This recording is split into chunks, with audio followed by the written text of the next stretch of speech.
Kumar.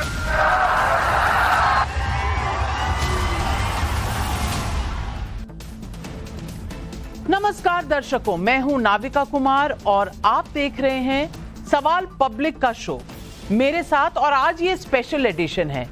Exit poll तो हम बता नहीं सकते, लेकिन एग्जिट पोल से पहले ग्राउंड रिपोर्ट्स में और पिछले हिस्टोरिकल डेटा को देखते हुए हमने देखने की कोशिश की है कि 6 फेज जो हो चुके हैं उसमें इस चुनाव की क्या तस्वीर बनकर निकल रही है। वैसे तो अभी एक फेज की वोटिंग अभी बाकी है, 57 सीटों पर वोट डलने बाकी हैं, लेकिन 4 जून को लेकर सोशल मीडिया पर दावे हो रहे हैं।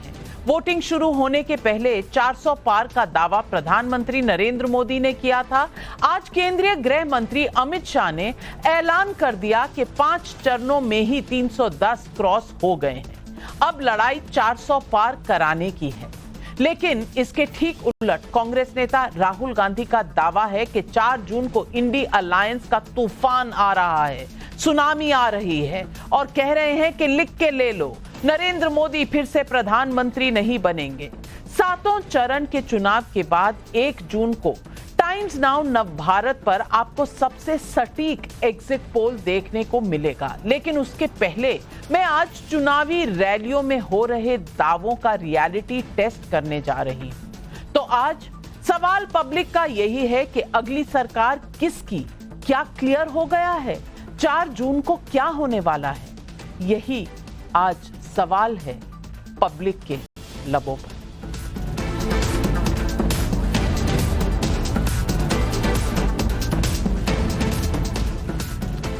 और इससे पहले कि मैं आपको दिखाऊं कि किस तरह के हर फेज में चुनाव गए हैं, मैं आज अपने मेहमानों को आपसे रूबरू करना चाहती हूं। हमारे साथ बीजेपी के राष्ट्रीय प्रवक्ता अजय आलोक जी जुड़ रहे हैं। तहसीन पूनावाला राजनीतिक विश्लेषक, कांग्रेस पार्टी को सपोर्ट करते हैं। यशवंत देशमुख फाउंडर डायरेक्टर हैं सी वोटर के। हमारे साथ आज इस शो में जहां नंबर का खेल है वहां यशवंत देशमुख जी हमें बताएंगे। और प्रोफेसर संजय कुमार लोक नीति CSDS से भी हमारे साथ जुड़ रहे हैं।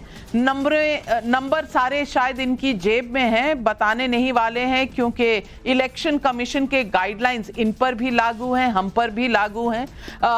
हमारे साथ जय मृग टाइम्स नेटवर्क के रेजिडेंट सेफोलॉजिस्ट हैं, जुड़ रहे हैं। और राजकुमार भाटी जी समाजवादी पार्टी के राष्ट्रीय प्रवक्ता भी हमारे साथ जुड़ रहे हैं, और जुड़ रहे हैं वाराणसी से, जहां बस 5 ही दिन के बाद पोल होने वाला है। मैं सबसे पहले फेज 1 का एनालिसिस करना चाहती हूं। और फेज 1 को अगर हम अपने स्क्रीन पर देखें तो 2014 में तमिलनाडु में 39 सीट्स थी। बीजेपी को ना 14 में कुछ मिला था, ना 2019 में कुछ मिला है। लेकिन 2024 में अब तक ग्राउंड रिपोर्ट्स और जो बीजेपी के इंटरनल सर्वेज आए हैं उसमें 4 से 6 सीटों पर बीजेपी मुकाबले में दिख रही है। ये सीटों में उनको कितनी मिलने वाली है ये तो हम अभी नहीं बता सकते, पर 6 सीटों पर मुकाबला कड़ा है। और अगर राजस्थान की 12 सीटें जो फेज 1 में गई थी उसे देखें तो 12 की 12 2014 में भी और 2019 में भी बीजेपी के खेमे में थी। लेकिन इस बार यह बताया जा रहा है कि कम से कम 8 सीटों पर कांग्रेस मुकाबले की टक्कर दे रही है बीजेपी को। अब बीजेपी जीतेगी कि कांग्रेस, ये तो 1 जून को हम बताएंगे एग्जिट पोल में। यूपी की 8 सीटों में 3 जीती थी बीजेपी 2014 में और 8 2019 में। 2024 में बीजेपी मजबूत है, 3 सीटों पर एसपी मुकाबले में आ चुकी है। तो ये जो मजबूती की 8 सीटें थी, इसमें 3 सीटों पर समाजवादी पार्टी टक्कर दे रही है। मध्य प्रदेश की 6 सीटें जो फेज 1 में थी उसमें 5 2014 में आई थी और 5 ही 2019 में। इसमें बताया जा रहा है कि बीजेपी मजबूत स्थिति में है। शायद कांग्रेस इतना ज्यादा कुछ इसमें चेंज ना कर पाए। 1 सीट छत्तीसगढ़ में बीजेपी को 0 मिली थी 2014 में, 1 मिली 2019 में। और एक सीट जो ये है इस पर बीजेपी मजबूत है। बिहार में 4 सीटें गई थी पहले चरण में चुनाव में, 102 सीटों में से 3 मिली थी 2014 में, 2019 में 4 मिली थी। इसमें बताया जा रहा है कि बीजेपी मजबूत तो दिख रही है 4 सीटों पर एक पर कड़ी टक्कर है इंडी गठबंधन के साथ बीजेपी की। तो ये बिहार की सीटें हैं। पश्चिम बंगाल में 3 सीटें जो पहले चरण में गई थी, 2014 में 0, 2019 में 3। इस बार 2 सीटों पर बीजेपी और तृणमूल कांग्रेस में कड़ी टक्कर नजर आ रही है। और यही हाल महाराष्ट्र में है। 5 सीटें गई थी चुनाव में, 4 मिली थी 14 में बीजेपी को, 2019 में 5। और इसमें बताया जा रहा है कि 2 सीटों पर उद्धव गुट मुकाबले में है, बीजेपी मजबूत है, लेकिन 2 सीटों पर उद्धव सेना टक्कर दे सकती है। उत्तराखंड की 5 सीटें पहले चरण में जो गई थी, 5 की 5 कहा जा रहा है कि स्ट्रॉन्ग लग रही हैं इस वक्त बीजेपी के लिए। और यही हाल था 2014 और 19 में।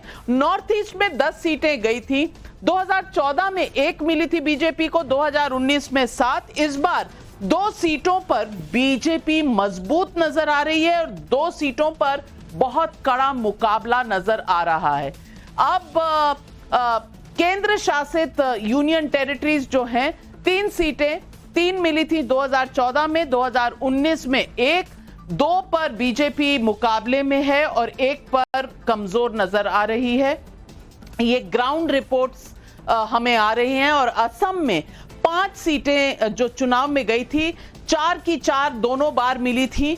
इस बार बीजेपी मजबूत है इन 4 सीटों पर, ऐसा हमें ग्राउंड रिपोर्ट्स मिली हैं। अब सुनते हैं इस पर चल क्या रहा है पॉलिटिकली, कौन क्या कह रहा है। अगर आप गरीबी रेखा के नीचे हो, आपके बैंक अकाउंट में हर साल 1 लाख रुपया, 8,500 रुपया महीने का खटाखट खटाखट खटाखट खटाखट आता रहेगा। और एक झटके से हिंदुस्तान से हम गरीबी को मिटा देंगे। कांग्रेस के शाहजादे ने अभी घोषणा की, आप भी सुनकर के हंसोगे। उन्होंने घोषणा की, एक झटके में देश की गरीबी हटा दूंगा। अब बताओ भाई, हंसी आएगी कि नहीं आएगी? ऐसे लोगों पर कोई भरोसा करेगा क्या? ये शाही जादूगर इतने बरसों तक कहां छुपा था? ये झटके वाला मंत्र लाए कहां से? तो पहले फेज के बाद यही बयान आ रहे थे और राहुल गांधी भी मजबूत लग रहे थे, नरेंद्र मोदी 400 पार की बात कर रहे थे। मैं पूछना चाहती हूं आज तहसीन पूनावाला से, 102 सीटें गई पहले चरण में वोट में और आप देख रहे हैं लगभग बीजेपी राजस्थान को छोड़कर जहां मजबूती में है वहां है। कुछ सीटों पर इंडी गठबंधन के जो घटक दल हैं वो सामने आ रहे हैं, जैसे उत्तर प्रदेश में समाजवादी पार्टी 3 सीटों पर टक्कर दे रही है। और राहुल गांधी इस वक्त बात कर रहे थे एक्सरे की, लोगों को गरीबी से ऊपर उठाने की। मैं पूछना चाहती हूं आज तहसीन पूनावाला जी, आज भी क्या उतना ही कॉन्फिडेंस है जिस तरह पहले फेज में था? नाविका जी, थैंक यू सो मच। आपके साथ शो में शिरकत करने का मौका मिल रहा है, आपके साथ बनारस भी आने का मुझे मौका मिल रहा है कल, और उसके बाद 4 जून के साथ आपके साथ स्टूडियो में रहूंगा। हम देखेंगे चुनाव कौन जीतेगा।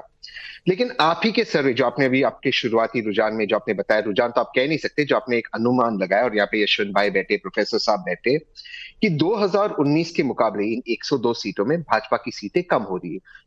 ये माना जाता है। तमिलनाडु जहां पे बहुत उम्मीद थी, भाजपा कह रही थी कि 5 सीट जीतेगी, वहां पे अब उनके उतनी ही सीट आ रही जितने माननीय प्रधानमंत्री जी के प्रेस कॉन्फ्रेंसेस, यानी कि 0। तो कुछ भी हो जाए, इनकी सीटें घट रही है। अब सीटें घट रही है, इसलिए फर्स्ट पोल के बाद प्रधानमंत्री जी ने चालू कर दिया मच्छी, मंगलसूत्र, मुसलमान, भैंस, ये सारी बातें माननीय प्रधानमंत्री ने शुरू कर दी। और जो एम फैक्टर है, मोदी जी का एम फैक्टर, उस पे वो एम फैक्टर पे ही कायम रहे। आप कुछ भी अनुमान लगा दीजिए, मुझे नहीं लग रहा है कि भाजपा ने जो भी नंबर उन्होंने सोचा था वो नंबर आ रहे, उसके करीब भी नहीं आए, शायद बहुमत भी नहीं आएगी। लेकिन एक चीज तो जरूर है कि 4 जून के बाद माननीय नरेंद्र मोदी जी शपथ लेंगे विपक्ष के नेता की, प्रधानमंत्री बनेगा इंडिया अलायंस का, नया प्रधानमंत्री बनेगा और देश को आगे ले जाएगा। चलिए तो फिर अजय आलोक जी मैं आपसे पूछना चाहूंगी, पहले फेज के बाद तमाम बातें चल रही थी कि पोलिंग परसेंटेज कम हो गया, अरे इंडिया अलायंस बहुत आगे आ गई, क्योंकि इस फेज में 40 सीटें तो वो थी जो तमिलनाडु की थी, और तमिलनाडु में अब से पहले बीजेपी का ऐसा कोई रेफरेंस पॉइंट ही नहीं था जो कंपैरिजन किया जा सके। क्या इस वजह से ऑपोजिशन ने सोचा कि शायद इस वक्त बीजेपी बैकफुट पे है 400 की पार की बात करते करते? देखिए नविका जी, भारतीय जनता पार्टी या नरेंद्र मोदी बैकफुट पे होते ही नहीं है। हम लोग बैकफुट क्या होता है हम लोग नहीं जानते। फ्रंट फुट पे ही खेलते हैं, चौके छक्के की भरमार करते हैं। और तहसीन भाई को 4 तारीख तक तो खुश होने का मौका चाहिए ना भाई। 4 के बाद वो भी जाएंगे छुट्टी मनाने राहुल बाबा के साथ। काफी 1-1.5 महीना चुनाव में मेहनत किया, बैटिंग किया राहुल जी के लिए। तहसीन जी को कभी कभी खुद ही लगता होगा कि यार हम लोग इतना मेहनत करते हैं, राहुल आता है खटाखट करके सारी मेहनत पानी में चली जाती है, और 4 तारीख के बाद यहां भारत से भागेंगे फटाफट। अब नॉर्मल चीज सोचिए नविका जी, हम तो कह रहे हैं कि 39 सीटें तमिलनाडु, एक सीट पुडुचेरी। इस 40 में हमारे प्रदेश अध्यक्ष को आपने भी इंटरव्यू किया है, वो कहते हैं कि हम डबल डिजिट में रहेंगे। हमारे लिए तो 0 है तमिलनाडु। अगर हम डबल डिजिट में ना भी रहे उनके हिसाब से, अगर हम 8-9 पे भी रहे, 4-5 पे भी रहे, तो हम गेन कर रहे हैं कि हम लूज कर रहे हैं। उत्तर प्रदेश की 8 सीटों में 5 सीटें हमने हारी थी, और इस बार वो 5 की 5 हम जीत रहे हैं। तो हम गेन कर रहे हैं कि हम लूज कर रहे हैं। इसी तरह तमाम राज्य हैं। मैं राजस्थान के बारे में आपने बोला, पता नहीं कहां से राजस्थान के बारे में इनको फीलर मिल रहा है, मुकाबले में है। अरे तो मुकाबला राजस्थान में कांग्रेस और भाजपा का ही ना होगा, तीसरा पार्टी तो आएगा नहीं। और स्वाभाविक है जब वो चुनाव लड़ेंगे तो मुकाबले में होंगे। हाँ, हारेंगे कितने वोट से वो मार्जिन का अंतर है। पिछले बार लगभग हर सीट पे 1.5 लाख, 2 लाख, 2.5 लाख वोट से हारे थे। इस बार पता नहीं 3 लाख से हारे, 3.5 लाख से हारे, क्योंकि इस बार तो हमारी मार्जिन बढ़ाने की भी लड़ाई है। हम अति विश्वास में नहीं रहते हैं, हम विश्वास से काम कर रहे हैं। अभी तक के 6 चरण के हिसाब से हम आराम से 340 पार कर चुके हैं, 340 से 350। वाह वाह, आपने तो अमित शाह जी से भी ज्यादा नंबर दे दिए। 310 अमित शाह जी ने दिए थे, आपने तो 340 कर दिया है। चलिए, अमित भाई ने 5वें चरण के बाद अमित भाई ने 5वें चरण के बाद 310 दिए थे। मैं 6ठे चरण के बाद की बात कर रहा हूं। अच्छा, 340। तो चलिए, आपको 57 में 30 ही चाहिए। चलिए, सेकंड फेज दूसरे चरण में क्या हुआ था? लगभग 89 सीट्स गई थी दूसरे चरण में। 2014 में बीजेपी को केरल में 0 मिली थी, 2019 में 0। इस बार एनडीए बेहतर करेगी, लेकिन 1-2 सीट का खेल है केरल में बीजेपी के लिए। कर्नाटक में 14 सीटें गई थी, जिसमें से 6 2014 में बीजेपी को मिली थी, 2019 में 11, और 2024 में कहा जा रहा है कि इन सीटों पर बीजेपी मजबूत है। कम से कम बीजेपी भी ये कह रही है, और कुछ ग्राउंड रिपोर्ट्स जो आ रही है उसमें ये हमने जोड़ा है। 13 सीटें राजस्थान में गई थी, ये 13 की 13 दो चुनाव में 14 में और 19 में बीजेपी को गई थी। इस बार 6 सीटों पर टक्कर कड़ी है, यानी कि कांग्रेस थोड़ी सी टक्कर देने की स्थिति पर आई है। महाराष्ट्र में 8 सीटें गई हैं, 5 बीजेपी के पास थी 2014 में, 7 2019 में। इस बार 2 सीटों पर इंडी अलायंस गठबंधन मजबूत नजर आ रहा है, और यहां बीजेपी को यानी कि एनडीए को थोड़ा चौकन्ना रहना पड़ेगा। यहां क्या होगा फेरबदल, ये तो हमें 4 जून को पता चलेगा। यूपी में 8 सीटें में 14 में मिली थी बीजेपी को, 7 सीटें 2019 में। इस बार इन 8 सीटों पर दूसरे चरण में बीजेपी मजबूत नजर आ रही है। एमपी में 6 सीटें गई थी, 6 की 6 दोनों चुनाव में, पिछले चुनाव में बीजेपी की तरफ गई थी और इस बार भी कहा जा रहा है कि ये बहुत मजबूत सीटें हैं। असम में 5 सीटें, 2 मिली थी 14 में, 4 मिली 19 में। 2024 में बीजेपी मजबूत नजर आ रही है।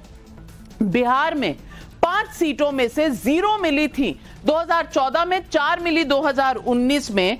अब इसमें 2 सीटों पर टक्कर नजर आ रही है दूसरे चरण में।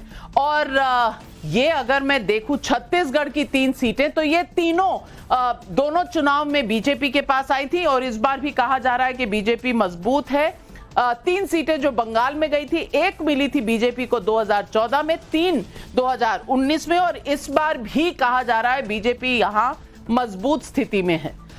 जम्मू कश्मीर की 1 सीट 2014 में, 2019 में भी, इस बार भी कहा जा रहा है मजबूत स्थिति में है। मणिपुर की 1 सीट दोनों बार बीजेपी को इसमें से नहीं मिली थी और यहां इंडी गठबंधन इस बार भी मजबूत नजर आ रहा है।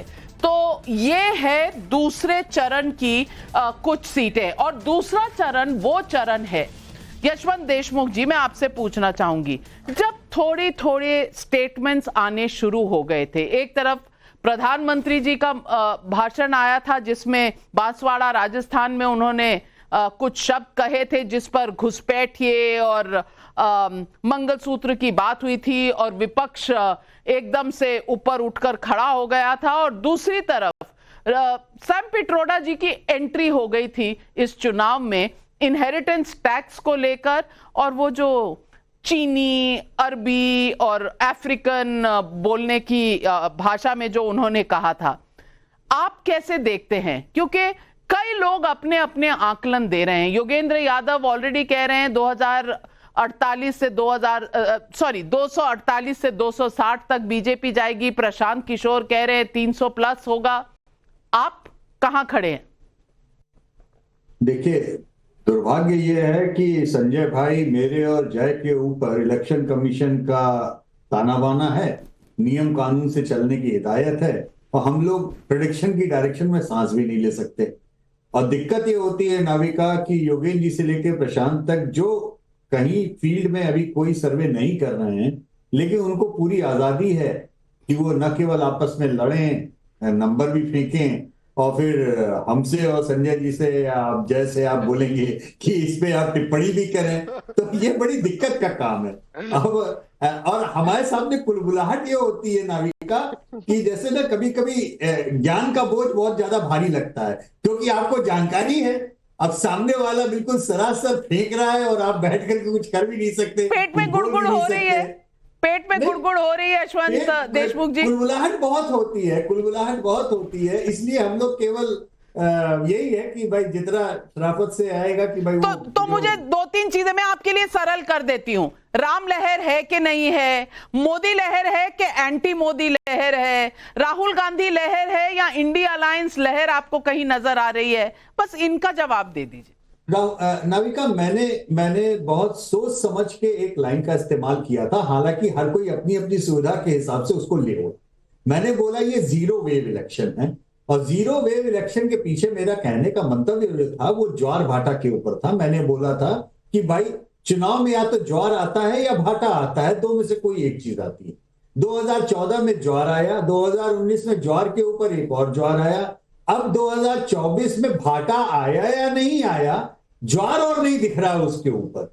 तो मैंने इसलिए बोला था कि ये जीरो वेव इलेक्शन है, ना तो मुझे ज्वार के ऊपर ज्वार दिख रहा है, ना ही मुझे ये पिछले वाले ज्वार को भाटा में वापस की ओर जाते हुए वैसा कुछ टर्नआउट में दिख रहा है। तो उसको भाई लोगों ने सबने अपने अपनी सुविधा के हिसाब से वो जीरो लॉस थ्योरी की तरह जीरो वेव इलेक्शन को भी हर कोई ले उड़ा।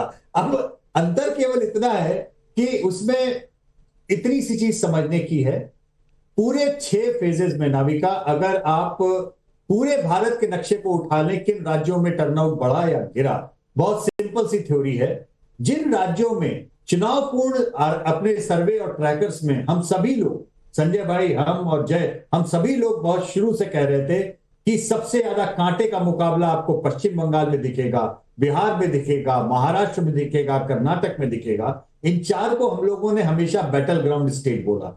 इन राज्यों में टर्नआउट बहुत हेल्दी है, पूरे भारत से कहीं ज्यादा बेहतर है, बहुत बड़ा भी है बहुत सारी सीटों पे। महाराष्ट्र में भी टर्नआउट दरअसल 2 जगहों पे बढ़ा है।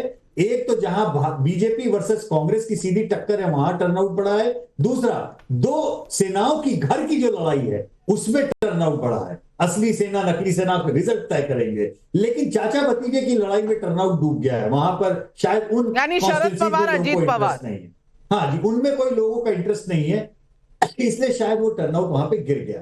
अब मेन चीज ये है, टर्नआउट जहां पे गिरा है वो स्टेट्स वैसे हैं नाविका जहां पे हम लोग ने लगातार बोला ट्रैकर्स में और हमारे प्री पोल सर्वेज में कि ये लॉपसाइडेड स्टेट हैं, इनमें एक तरफा ट्रेंड्स आ रहे हैं, चाहे भाजपा के पक्ष में चाहे भाजपा के विरोध में। केरल में टर्नआउट गिरा, तमिलनाडु में टर्नआउट गिरा, बहुत सारे राज्य ऐसे हैं जब भाजपा के विरोध में परिणाम वहां टर्नआउट गिरा, और ज्यादातर जगहों पे जहां भाजपा के पक्ष में एक तरफा स्टोरी है वहां पर टर्नआउट गिरा। इन दोनों ही तरीके के राज्यों में नाविका जो भाजपा के समर्थक थे वो अगर जीतने वाली सीट पे थे वो इसलिए नहीं गए कि जीत रहे हैं, थोड़ा बहुत नहीं गए तो क्या फर्क पड़ता है। जो हारने वाली जगह पे थे उनका था यहां हार ही रहे हैं क्यों नहीं गए, वही विपक्ष के लोगों का सोचना था। जहां हार रहे हैं नहीं गए तो भी चलता है, जीत गए तो भी नहीं चलता।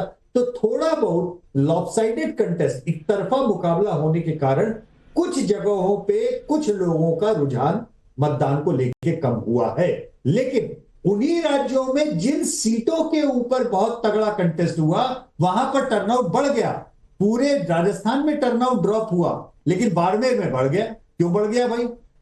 यानी टक्कर मुकाबला सही है जहां पर कंटेस्टेंट और कैंडिडेट सही है, और जहां लग रहा है कि कुछ फाइट है, कुछ बदल सकता है। लेकिन आपने फिर भी नहीं बताया, आपने ये तो कह दिया कि ज्वार पे ज्वार नहीं है पर भाटा भी नहीं है, और भाटी जी की तब से स्माइल कहीं चली गई है। और मैं राजकुमार भाटी जी के पास आऊं तो इससे पहले मैं तीसरे फेज का भी एक बार आपको समीक्षा करके बताना चाहती हूं। तीसरे चरण में 93 सीटें गई।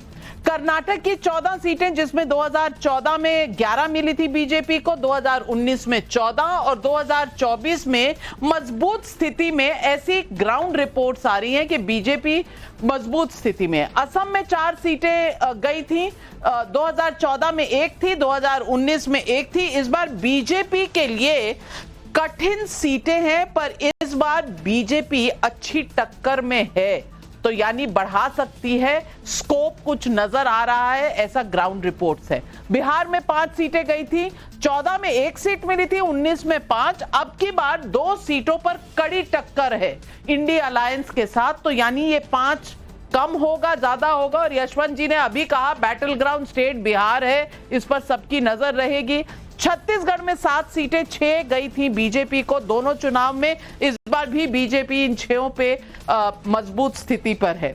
इसके बाद चलें, गोवा 2 सीटें, 14 में 2 मिली थी, 19 में 1। इस बार 1 सीट पर कांग्रेस के साथ कड़ा मुकाबला है, तो ये बढ़ेगी कम होगी देखने की बात है। गुजरात की 25 सीटें, 9 सीटें मध्य प्रदेश में, 8 मिली थी 2014 में, 2019 में 9। इस बार भी बीजेपी बहुत मजबूत स्थिति में। महाराष्ट्र की 11 सीटें, 2014 में 6 मिली थी, 2019 में 8। इस बार 5 सीटों पर इंडी गठबंधन और एनडीए की कड़ी टक्कर है। इनमें क्या होगा क्या नहीं, शायद सांस रुकी हुई है। उत्तर प्रदेश की 10 सीटें तीसरे चरण में जो गई थी, 7 मिली थी 2014 में बीजेपी को, 8 2019 में। इस बार 2 सीटों पर समाजवादी पार्टी ने कड़ी टक्कर दे रखी है 2019 के मुकाबले इस चुनाव में। और पश्चिम बंगाल की 4 सीटों में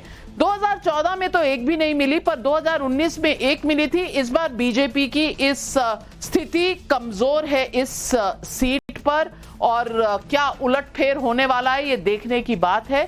और यूनियन टेरिटरीज का आप देख लें, 1 सीट गई थी और ये रुझान है। तो मैं राजकुमार भाटी जी आपसे पूछना चाहती हूं, तीसरा फेज वो फेज है जिसमें वोट जिहाद की एंट्री हो गई थी, तो जब ज्वार नहीं नजर आ रहा और भाटा भी नहीं नजर आ रहा तो वोट जिहाद शुरू कर दिया।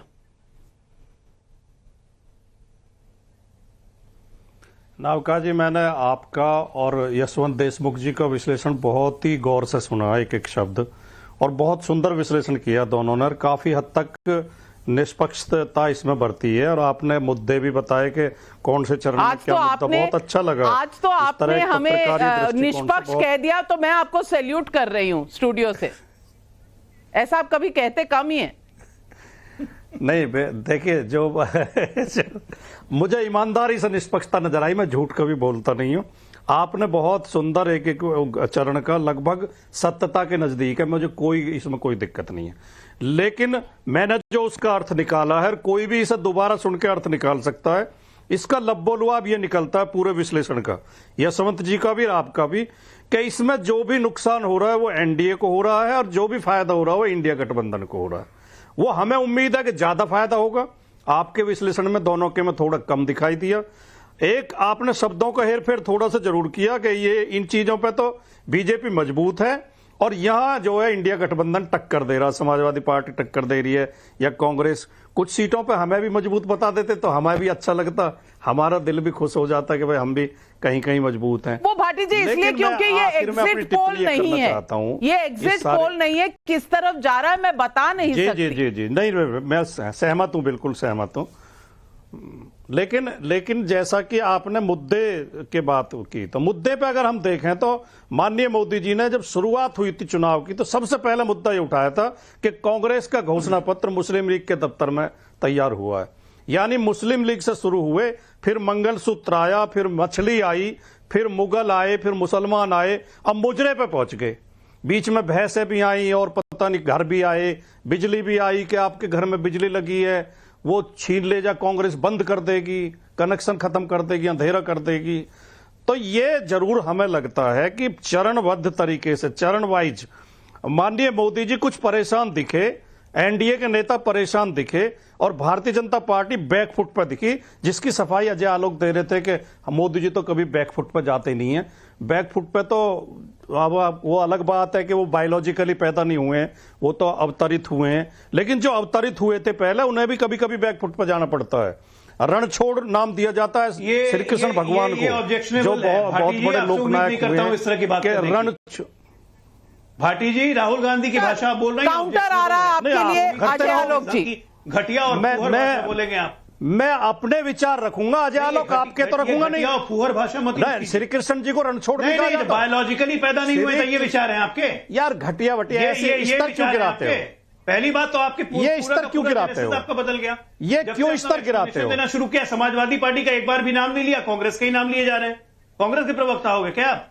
अपने घोषणा पत्र का बात नहीं कर रहे हैं, कांग्रेस के घोषणा पत्र पे आ गए और राहुल गांधी की भाषा बोल रहे हैं फुहड़ वाली, और आप उम्मीद करते हैं कि मैं सुनूंगा? अरे समाजवादी पार्टी की बात कीजिए ना, 4 कंधे नहीं मिलेंगे उठाने के लिए, ठीक है ना? पिछली बार तो 5 आ गए थे।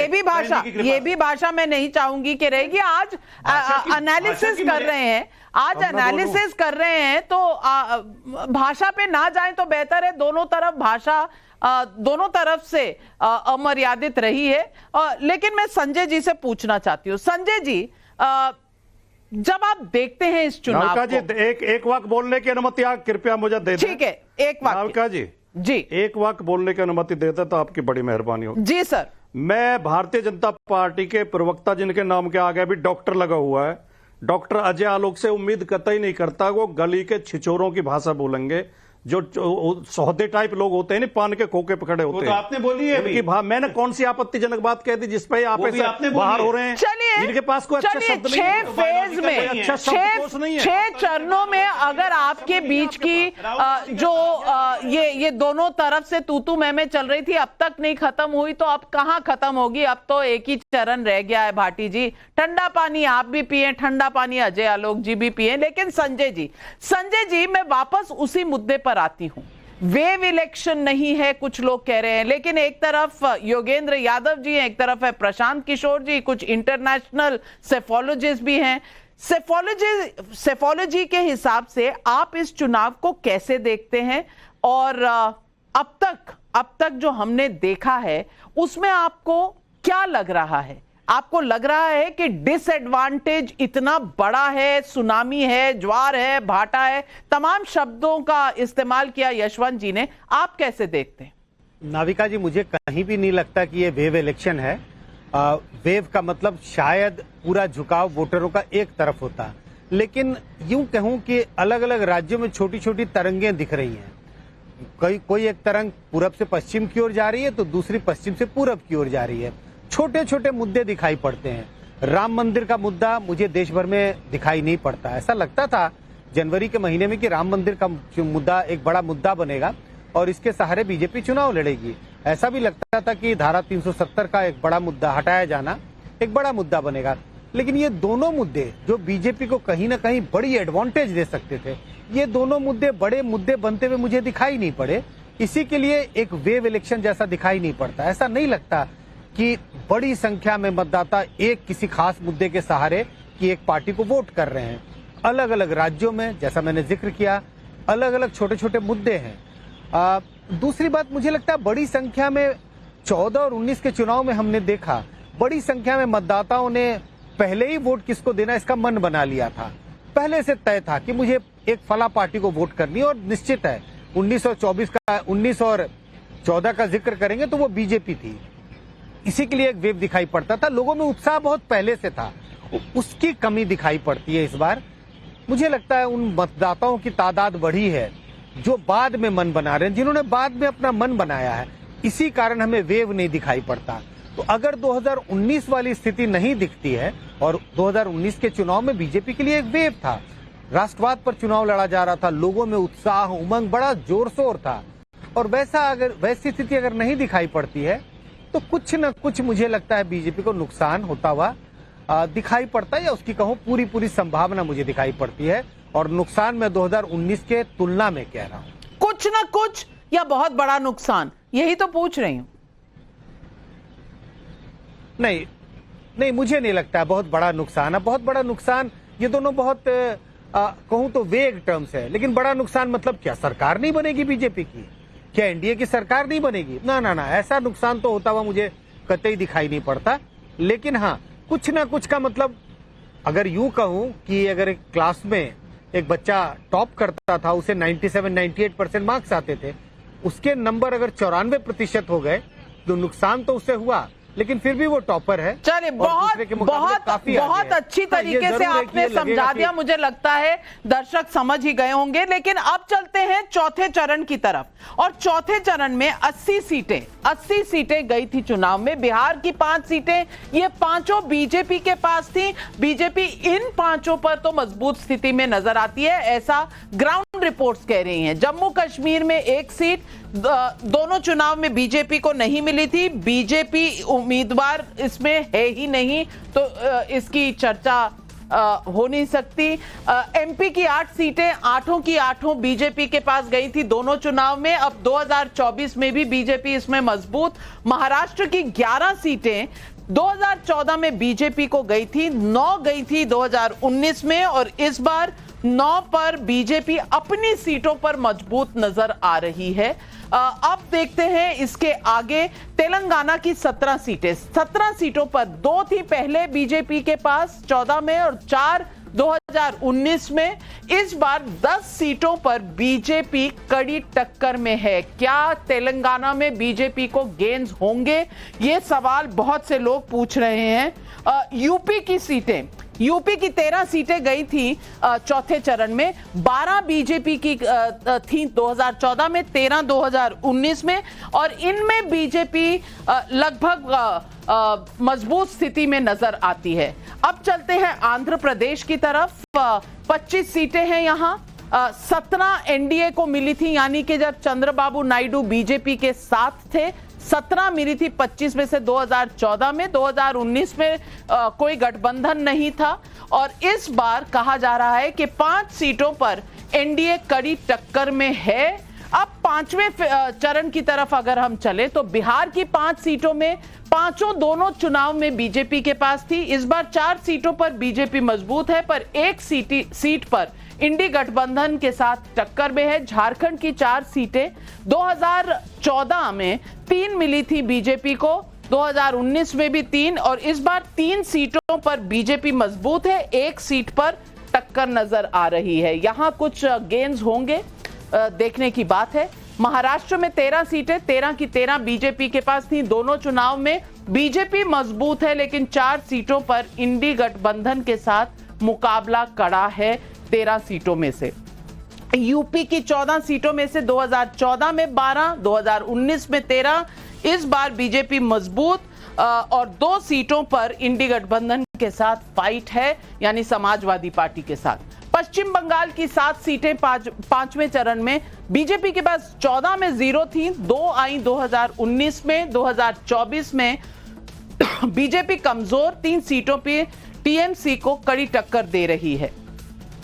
ओडिशा में 5 सीटें जो गई थी 5वें चरण में, 2014 में 1, 2019 में 3 और इस बार बीजेपी मजबूत है, 4 सीटों पर फाइट दे रही है। मैं आपसे पूछना चाहूंगी जयमरुख जी, जिस तरह से हमने यशवंत जी से और संजय जी से बात की, कुछ लॉस हो सकता है लेकिन इतना बड़ा नहीं कि बीजेपी सरकार नहीं बनाएगी, ये लगभग इस तरह की बातें आ रही हैं। लेकिन इंडिया अलायंस का अगर आप एंथुजियाज्म देखें, उनके जो इस वक्त हौसले हैं उनको देखें, तो ऐसा लग रहा है कि बस उनकी सरकार तो 4 जून को बन ही रही है।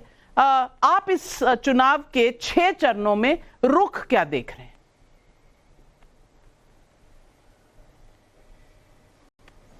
देखिए, इस चुनाव में जो 6 चरणों में एक तो हम एक एक पॉइंट करके लेते हैं जिस बेसिस पे ये आकलन किया जा रहा है। एक तो है टर्नआउट। एक्चुअली टर्नआउट ने जो एक सिजर ग्राफ फॉलो किया है, सिजर मतलब कैंची जैसा ग्राफ, उसका मतलब क्या है कि पहले 1-2 फेज में टर्नआउट कम, लेकिन तीसरे और चौथे फेज से टर्नआउट मैच करने लगा या पिछली बार के टर्नआउट को थोड़ा एक्सीड करने लगा। तो वो एक बात है। अब ये जो पूरी थियरी है कि नहीं एक लहर बन रही है इंडी अलायंस के फेवर में, वो थियरी बेस्ड है पहले 2 फेज के टर्नआउट के ऊपर। तब वहां देखिए, पहले फेज के होने के पहले तो बिल्कुल वो कोई भी जिक्र नहीं कर रहा था किसी इंडी अलायंस वेव का, है ना। अब वो पहले फेज के टर्नआउट के बाद वो एक नैरेटिव आना शुरू होता है कि नहीं ये एक वेव है, कुछ चुनाव करवट ले रहा है, द इलेक्शन इज टर्निंग। लेकिन देखिए, ये ऐसा है कि you are somewhere, at level A, जो समझो 100 में से 30 या 35 पे है, आपको उम्मीद दिखती है कि ये नहीं हम 40-42 पहुंच सकते, लेकिन वो फिर भी 50 या 60 से दूर है। मतलब मेरा कहने का मानना यह है कि पिछली बार के बीजेपी के मार्जिन बहुत बड़े थे, वो एक पॉइंट है। उनको उनके असेसमेंट में इंडी अलायंस को एक गेन दिख रहा है, लेकिन that doesn't mean that gain should necessarily translate into a big winning victory। तो मैं छठा फेज अगर एक बार दिखा दूं दर्शकों को, उसके बाद कंक्लूडिंग कमेंट्स लूंगी। छठे चरण में 57 सीट्स गई थी। जम्मू कश्मीर की 1 सीट यहां पर बीजेपी उम्मीदवार नहीं दी। झारखंड के 4 सीटें दोनों चुनाव में बीजेपी के पास गई थी, इस बार भी बीजेपी मजबूत है।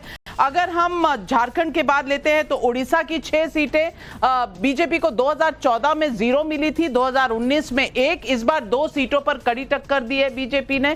बिहार की 8 सीटों में 8 सीटें बीजेपी के पास थी, इस बार भी बीजेपी मजबूत कहा जा रहा है, लेकिन इंडी गठबंधन क्या सेंध लगा पाएगी, देखने की बात है। पश्चिम बंगाल की 8 सीटें छठे चरण में 0 बीजेपी के पास थी, 14 में, 19 में 5, इस बार 6 सीटों पर बीजेपी मजबूत कहा जा रहा है, यानी यहां टैली बढ़ने की उम्मीद है। हरियाणा की 10 सीटें जो गई थी उसमें 9 थी 2014 में, 10 2019 में, इस बार 7 सीटों पर टक्कर कड़ी है। लॉसेस बीजेपी को हो सकते हैं हरियाणा में। यूपी की 12 सीटें, उसमें 11 मिली थी बीजेपी को 14 में, 19 में 8, इस बार 2 सीटों पर इंडी गठबंधन यानी कि समाजवादी पार्टी, एक तो रायबरेली की भी सीट होगी इसमें, तो एक समाजवादी पार्टी टक्कर दे रही है, एक पर राहुल गांधी टक्कर दे रहे हैं। यह है छठे चरण का कमोबेश जो नजारा दिख रहा है।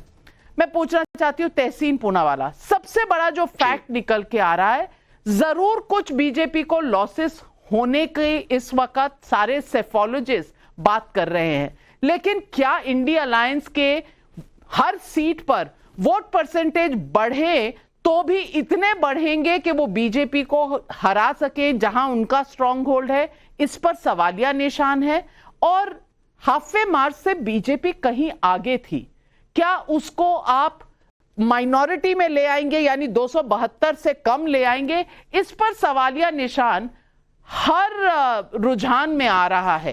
तो ये जो कॉन्फिडेंस है, ये कहां से आ रहा है इंडिया अलायंस में? क्या जवाब देंगे?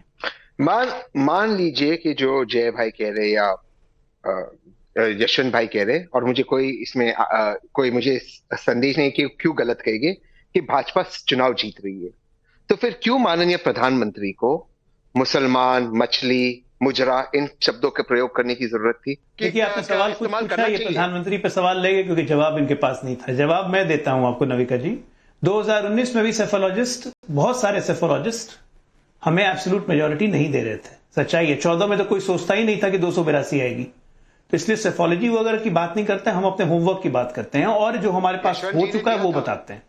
224 सीटें ऐसी थी 303 में जहां पे हमारा मत प्रतिशत 56% से ऊपर। 2014 में यशवंत जी ने दिया था 56% से ऊपर। एक मिनट भाई, बीच में नहीं, तहसीन भाई सुनिए नहीं, माफी चाहता हूं। 224 सीटें ऐसी हैं जहां पे हमारा मत प्रतिशत।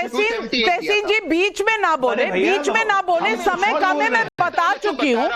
और बाकी 50 सीटों पे हमारा मत प्रतिशत 48 से 50% के बीच में था। अभी जो बस एक बात बोली कि बीजेपी का विनिंग मार्जिन पिछली बार बहुत ज्यादा था, हो सकता है वो विनिंग मार्जिन कम हो जाए क्योंकि मत प्रतिशत घटे हैं, इसकी भी मुझे आशंका नहीं है। ये क्या गारंटी है कि अगर मत प्रतिशत घटा है तो हमारे ही वोटरों का घटा है, उनके वोटरों का क्यों ना घटेगा?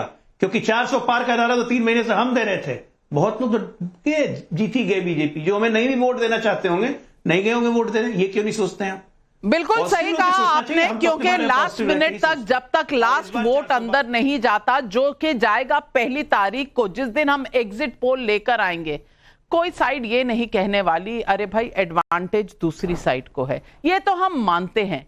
लेकिन प्रधानमंत्री नरेंद्र मोदी ने कहा था कि मैंने पहले 3 या 4 फेजेस में 400 पार का नारा दिया। बीजेपी को इस पर चुनौती देने से कहीं ना कहीं अटक गया था विपक्ष, क्योंकि वो यही कहते रहे अरे 400 पार कैसे होगा, 300 कैसे होगा। लेकिन अगर वहां उलझ गए तो क्या ये बीजेपी का माइंड गेम था या माइंड गेम विपक्ष ने दोबारा चलाया? माइंड गेम्स में कौन आगे कौन पीछे, ये सब इस वक्त अनुमान का विषय है। क्या होने वाला है ये बस 4 जून को पता चलेगा। लेकिन उससे पहले 1 जून को शाम 5 बजे हम लेकर आ जाएंगे अपना एग्जिट पोल, और आपके सामने पहले नंबर 6:30 पर, और आपको पता चलना शुरू हो जाएगा कि देश में तस्वीर क्या बन रही है, कौन जीता कौन हारा। क्योंकि वोट देती है पब्लिक अपना मन बना चुकी है। 6 चरण में वोट दे चुकी है, 57 सीट बाकी रह गए हैं। बस थोड़ा सा फासला और सस्पेंस बढ़ता चला जा रहा है। आज बस इतना ही। तमाम अपने पैनलिस्ट का मैं शुक्रिया अदा करती हूं, धन्यवाद करती हूं, और दर्शकों आपको भी हमारे साथ जुड़ने के लिए इस शो पर, जिसका नाम है सवाल पब्लिक का, नमस्कार पर जाइएगा मत।